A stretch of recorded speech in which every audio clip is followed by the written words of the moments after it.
Next మిగతా వార్తల్లో అర్హులకు రేషన్ కార్డులు ఆరోగ్య కార్డులట. సెప్టెంబర్ 17వ తేదీ నుంచి ప్రజాపాలన 10 రోజుల పాటు వివరాల సేకరణ.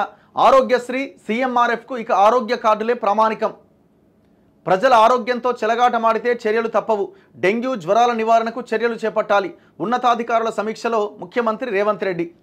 ఇప్పుడు ఎన్ని రోజులు చెప్తారండి అర్హులకు రేషన్ కార్డులు త్వరలో 17వ తేదీ నుంచి ప్రజాపాలన. మీరు ఆల్రెడీ ఆ ప్రజాపాలన అప్లికేషన్లు తీసుకుని మాకు రేషన్ కార్డు కావాలి బాబు అని అప్లై చేసిన వాళ్ళు లక్షల మంది 9 నెలల కింద అప్లై చేసిరు. 8 నెలలు అయిపోయాయి. రేషన్ కార్డుల మీద ఒక్క అడుగు ఇట్లా ఒక అడుగు ముందుకు పడలే. ఏముంది ఒక రేషన్ కార్డు ఇవ్వడానికి? మళ్ళీ ప్రతిదానికి రేషన్ కార్డే ప్రామాణికం. రైతు రుణమాఫీ ration card, Rythu Bandhu ration card, 500 gas cylinder ration card, Gruha Jyothi ration card. మరి ప్రతిదానికి రేషన్ కార్డే ప్రామాణికమైనప్పుడు అదే రేషన్ కార్డు ముందు ఇవ్వాలి కదా. ఇంతవరకు ఒక్క రేషన్ కార్డు ఇవ్వలే.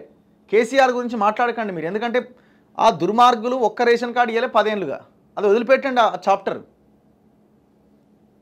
అది అయిపోయింది. మీరు వాళ్ళతో కంపేర్ చేసుకొని మీరు ఇంకా పలచన కాకండి. మీరు చేయాల్సిన ఇచ్చిన హామీలను మీరు నిలబెట్టుకోండి. గతంలో చేయలేదని ఆయన మీకు అధికారం ఇచ్చారు.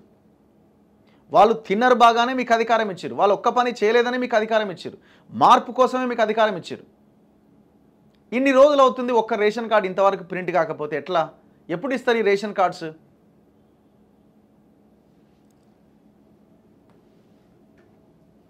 మళ్ళీ త్వరలో 10 రోజుల పాటు వివరాల సేకరణ. మళ్ళీ దానికి సెప్టెంబర్ 17వ తేదీ నుంచి ప్రారంభం అట. మళ్ళీ ఎందుకు ముహూర్తం ఏమైనా అటు ఇటు ఉందా? ఇవాళ 28 అంటే ఇంకో 20 రోజులు ఆగాల. వాళ్ళ అప్లికేషన్లు తీసుకునేది ఎప్పుడు, వివరాలు సేకరించేది ఎప్పుడు, ఇచ్చేది ఎప్పుడు? ఎంత ఘోరమండి. పేద ప్రజలకి రేషన్ కార్డు లేదు ఇవాళ. ఎప్పుడో రాజశేఖర్ రెడ్డి హయాంలో ఫోటోలు దిగి ఇచ్చిన రేషన్ కార్డులు మొత్తం లామినేషన్ చేస్తే చిరిగిపోయి అటు ఇటు అయిపోయి ఫోటోలు అన్నీ చెల్ల ఇట కనబడకుండా పోయిన కార్డులు పట్టుకొని తిరుగుతున్నారా జనం. ఇంకోటి ఏంది, డెంగ్యూ జ్వరాల నివారణకు చర్యలు చేపట్టాలి. మేల్కొన్నారు, రివ్యూ చేసిర్రు, బాగానే ఉంది. బడ్జెట్ ఏది? బడ్జెట్ ఇది. ఎంత బడ్జెట్ అలొకేట్ చేసిర్రు? ఎన్ని గవర్నమెంట్ హాస్పిటల్స్లో బెడ్లు ఉన్నాయి, మందులు ఉన్నాయి? లేవు. ఇప్పుడు మీరు బడ్జెట్ కేటాయించకండి. ఇప్పుడు 2,91,000 కోట్ల బడ్జెట్లో ఆల్మోస్ట్ 3 లక్షల కోట్ల బడ్జెట్లో మీరు 3% 4% బడ్జెట్ కేటాయించి రివ్యూలు చేయడం వల్ల ఏం ఉపయోగం? ఇప్పుడు మీరు రివ్యూ చేస్తున్నప్పుడు మీకు ఎదురుగా ఉన్న కలెక్టరో, మీకు ఎదురుగా ఉన్న డిహెచ్ఓ, డైరెక్టర్ హెల్తో, ఆయన దగ్గర డబ్బులు లేకపోతే ఆయన ఏం చేయగలుగుతాడు? కింద ఉన్న అధికారులకు ఏం ఆదేశాలు ఇవ్వగలుగుతాడు? ఎందుకు వచ్చింది డెంగ్యూ? దోమల వల్ల వచ్చింది. ఫాగింగ్ ఉందా ఈ రాష్ట్రంలో? ఫాగింగ్ జరుగుతలే. బ్లీచింగ్ లేదు, ఫాగింగ్ లేదు. రాష్ట్రంలో అర్హులందరికీ రేషన్ కార్డులు, ఆరోగ్య కార్డులు ఇవ్వాలని ముఖ్యమంత్రి రేవంత్ రెడ్డి నిర్ణయించారు. ఇందుకోసం వచ్చే నెలలో ప్రత్యేకంగా ప్రజాపాలన నిర్వహించబోతున్నారు. సెప్టెంబర్ 17వ తేదీ నుంచి 10 రోజుల పాటు జరిగే ఈ కార్యక్రమంలో అర్హులకు రేషన్ కార్డులు, ఆరోగ్య కార్డులు అందించేందుకు అవసరమైన వివరాలు సేకరించబోతున్నారు. మళ్ళీ వివరాలు సేకరించేది అంటే అర్థం కావట్లేదు. ఆల్రెడీ సేకరించారు కదా. రాష్ట్రంలో ఇకపైన రేషన్ కార్డులు, ఆరోగ్య కార్డులకు లింకు ఉండదు. వేరువేరుగా కార్డులు జారీ చేస్తామని తెలిపిరట. రాజీవ్ ఆరోగ్యశ్రీ వైద్య సేవలకు ముఖ్యమంత్రి సహాయ నిధి ద్వారా సహాయం అందించేందుకు ఇకపైన రాష్ట్ర ప్రభుత్వం జారీ చేసే ఈ హెల్త్ కార్డులే ప్రామాణికంగా ఉంటాయి. మంగళవారం సచివాలయంలో ముఖ్యమంత్రి రేవంత్ రెడ్డి వైద్య ఆరోగ్య శాఖ మంత్రి దామోదర్ రాజనరసింహతో కలిసి ఉన్నతాధికారులతో ప్రత్యేకంగా సమావేశమై సమీక్షించారు. ప్రభుత్వ ప్రధాన కార్యదర్శి శాంతికుమారి, పురపాలక శాఖ ముఖ్య కార్యదర్శి దానకిషోర్, సీఎం ముఖ్య కార్యదర్శి శేషాద్రి, వైద్య ఆరోగ్య శాఖ కార్యదర్శి క్రిస్టినా, ఇతర అధికారులు ఈ సమావేశంలో పాల్గొన్నారు. సెప్టెంబర్ 17వ తేదీ నుంచి 10 రోజుల పాటు రాష్ట్రంలో నిర్వహించబోతున్న ప్రజాపాలనపైన చర్చించారు. రాష్ట్రమంతటా అన్ని గ్రామాలు, వార్డుల్లో ప్రజాపాలన కార్యక్రమం నిర్వహించేందుకు అవసరమైన ఏర్పాట్లు చేయాలని అధికారులను ఆదేశించారు. ఆరోగ్య డిజిటల్ కార్డుల జారీకి ఎలాంటి పద్ధతి అనుసరించాలనే విధానంపైన సమీక్షించారు. రాష్ట్రంలోని ప్రతి ఒక్కరి ఆరోగ్య సమాచారం నమోదు చేసేందుకు ఏ వైద్య పరీక్షలు చేయాలి, గ్రామాల్లో ప్రత్యేకంగా ఆరోగ్య శిబిరాలు నిర్వహించాలా లేదంటే ల్యాబొరేటరీల సాయం తీసుకోవాలనే అంశాన్ని పరిశీలించారట.